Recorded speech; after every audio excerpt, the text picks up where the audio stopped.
No, what I'm saying, there was an article in Dagens Nyheter, the morning paper, that said that they had already hired staff who were going to monitor emails and mobile phones before the law was even passed.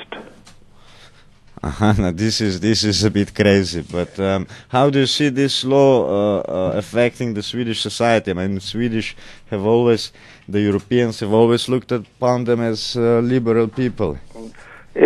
Sweden is a very liberal country, and what's surprising is for the first time they've passed legislation which allows people their mails to be open, their electronic mail, their phones, without any suspicion of crime. I mean, every government has a right to protect itself against terrorism and criminality, but there has to be some basis for such a violation of the integrity of an individual.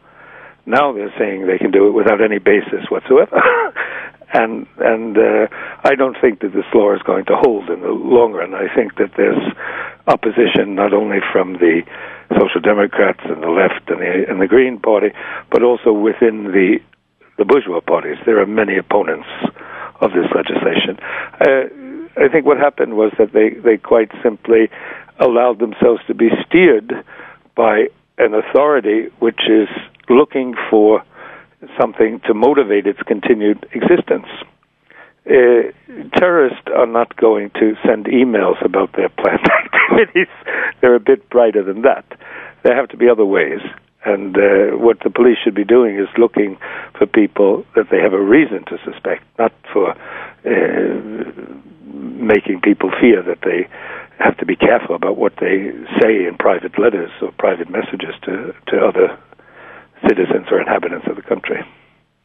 Mr. Powers, I've left Sweden, 7 years ago? 1 year before 8 years ago, 1 year before the 9/11. And when I left, also the Social Democrats lost elections and the right wing came to power. Has Swedish society changed? Okay, this is a big change right now, the Fralagen, but what's been going on in the past 7-8 years? Well, no one really expected that it would be the conservative parties, who are neoliberals, who have always spoken so loudly about freedom, that they were the ones that would carry out these reactionary measures.